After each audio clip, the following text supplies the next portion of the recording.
YouTube rain सानाम पटो को सागुन दाराम और तेहन दो नोडे मिदटांग नोटिफिकेशन बन नेला जहां नोटिफिकेशन तलाते नोडे चे लेदा नेल ताबन पे admission to PH.D program first part EI course work 2025 हेसे तो सिदु कानु बिरसा यूनिवर्सिटी जेंदो पुरुलिया कोना जहां नोआ यूनिवर्सिटी कोना जहां नोटिस को एम कदा नोआ तले लेदा online application and prescribed format or invite from the candidate who have cleared the NET, GRF, NET, SET and qualified the fellowship and scholarship UGC NET, UGC, CR NET, GATE, CET नोआ को साताम चिकले PH.D program 2000 first part in course work ना एतबा नोआ को subject दी कते PH.D ना जहां कोर्स होना हुआ ओंडे नेल ताबन पे philosophy Sanskrit Santali sociology geology geography political science psychology तो नोडे नुनु गोटांग सब्जेक्ट इदि एते नोआ को PH.D कोर्स कराव गानोक काना से नोआ इदि कते गि नोआ नोटिस दो सिदु कानु बिरसा यूनिवर्सिटी नोआ नोटिस जारी कदा आर लातार ओना तारपर बन नेला लातार चे लेदा नोआ को इदि कते हो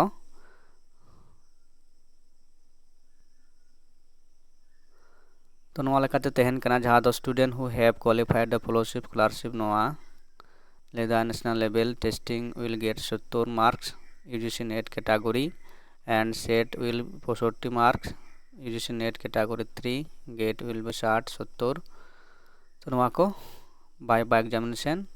the qualifying marks in the interview viva book examination is 50%. तो जहाँ दो बड़ा पे जहाँ नेट सेट पास करते से GRF करते मना कत पे उनको को एप्लीकेशन दाड़े आर जहाँ को मना को नवा यूनिवर्सिटी रे वेबसाइट चला करते नोले जहाँ वेबसाइट मना कदा आरो डिटेल्स ते पे नेल दाड़े है से नवा वेबसाइट रे बोलो करते नेल दाड़े पे डिटेल्स चेत को आरो है से तो नवा खबर तो नोआ गे थाय कना एलिजिबिलिटी फॉर एडमिशन तो नोडे जहां मेना कदा नोआ को पढ़ाव ताबन पे आर खबर ताबन पे उनका लेकाते भर्ती ताबन पे नोआ जहां दो ओने जहां एतोहब date or last date starting date of submission of application 27/6 कोना एतोहब कना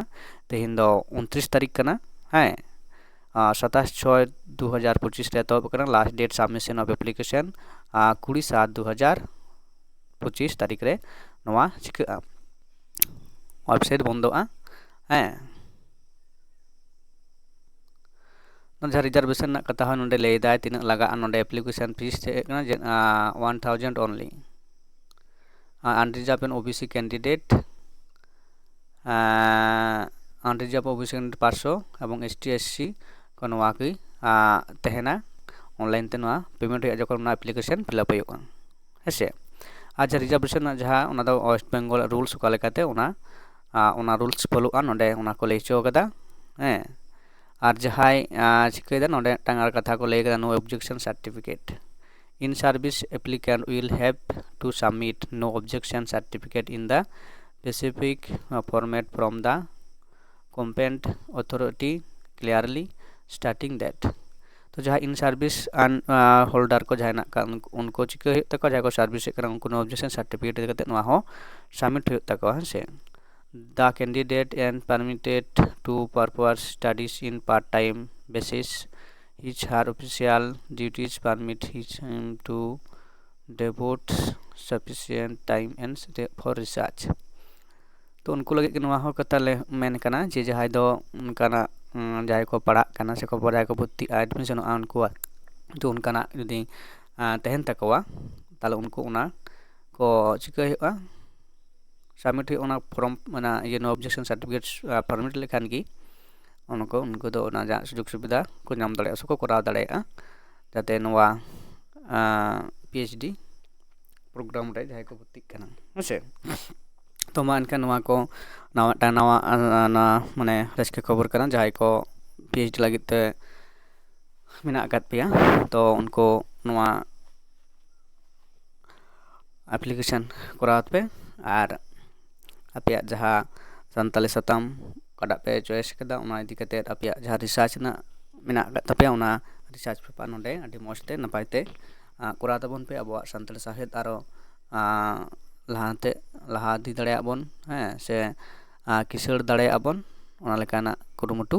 ape adi moste koraw tabon pe